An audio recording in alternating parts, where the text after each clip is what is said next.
Saudara-saudariku terkasih, salam, salam sehat dan sukacita selalu berkah dalam.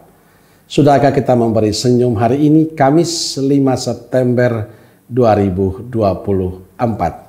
Kita awali permenungan kita dengan tanda kemenangan Kristus dalam nama Bapa dan Putra dan Roh Kudus.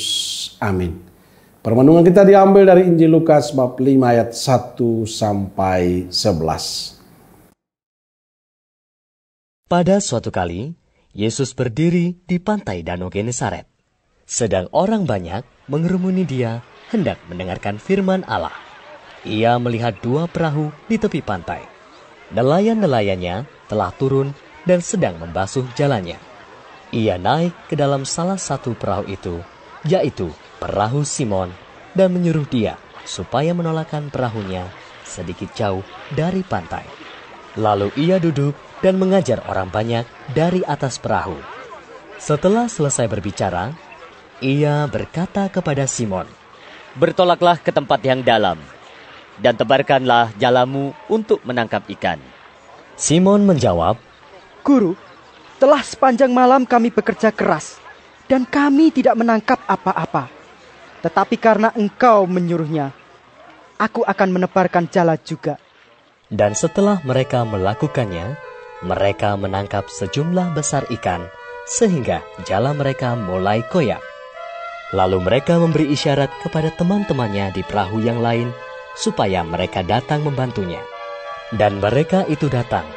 Lalu mereka bersama-sama mengisi kedua perahu itu dengan ikan hingga hampir tenggelam. Ketika Simon Petrus melihat hal itu, ia pun tersungkur di depan Yesus dan berkata, "Tuhan, pergilah daripadaku, karena aku ini seorang berdosa." Sebab ia dan semua orang yang bersama-sama dengan dia takjub oleh karena banyaknya ikan yang mereka tangkap.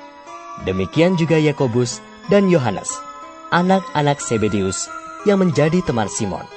Kata Yesus kepada Simon, "Jangan takut, mulai dari sekarang engkau akan menjala manusia." Dan sesudah mereka menghela perahu-perahunya ke darat, mereka pun meninggalkan segala sesuatu, lalu mengikut Yesus. Saudaraku terkasih, bacaan Injil hari ini bercerita tentang Yesus mengajar di pantai Danau Genesaret. Setelah mengajar, ia berkata pada Simon, "Bertolaklah ke tempat yang dalam dan tebarkanlah jalamu untuk menangkap ikan." Simon menjawab, "Guru, telah sepanjang malam kami bekerja keras dan kami tidak menangkap apa-apa. Tetapi atas perintahmu, aku akan menebarkan jala juga." Tapi karena Yesus yang menyuruhnya, maka dia melakukan itu. Simon menunjukkan ketaatan pada perintah Yesus. Dan ketaatan itu berbuah. Mereka menangkap banyak ikan. Bahkan jala mereka koyak dan meminta bantuan teman-temannya yang lain untuk membantu. Melihat betapa besarnya kuasa Yesus, Simon lalu berkata, "Tuhan, tinggalkanlah aku, karena aku ini orang berdosa." Tapi Yesus tahu akan ketulusan Simon. Sebab itu Yesus berkata kepada Simon, "Jangan takut. Mulai sekarang ini engkau akan menjadi penjala manusia." Sudah menghela perahu-perahunya ke darat, mereka lalu meninggalkan segala sesuatu dan mengikuti Yesus.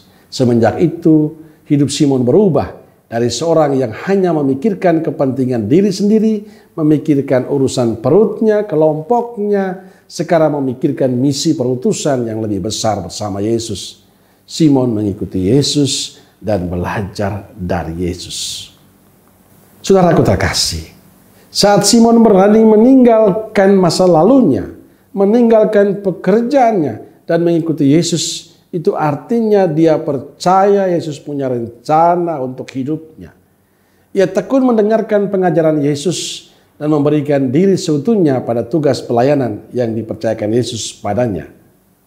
Sikap lepas bebas menjadi kunci bagi Simon untuk tugas barunya sebagai penjala manusia. Inilah yang menjadi inspirasi kita semua. Saat Tuhan memanggil kita untuk tugasnya, yakinlah Tuhan punya rencana untuk setiap kita. Kita tidak perlu takut. Sebab Tuhan akan melengkapi apa yang menjadi rencananya bagi kehidupan kita. Yang terpenting selalu percaya dan setia menjalani perutusannya. Percayalah bahwa di saat kita semakin lepas bebas menjalani tugas Tuhan dalam kehidupan kita, Dia akan senantiasa memberkati kita. Dia akan memberikan berkat melampaui apa yang kita pikirkan. Maka saudaraku terkasih, jangan takut untuk menjadi pelayan-pelayan Tuhan. Jangan takut bahwa kita punya kekurangan, kita punya kelemahan. Percaya Tuhan yang memanggil, Tuhan yang setia. Ia akan menyempurnakan, akan melengkapi semua kita. Yang penting bukalah hati kita seperti Simon. Dan taatilah apa yang dikehendaki Tuhan. Dan pada akhirnya kita akan menjadi berkat bagi banyak orang. Amin. Semoga Allah yang Maha Kasih memberkati saudaraku sekalian, Bapa, Putra, dan Roh Kudus. Amin. Kalau Roh Kudus Nazaret, doakanlah kami. Amin. Berkah dalam.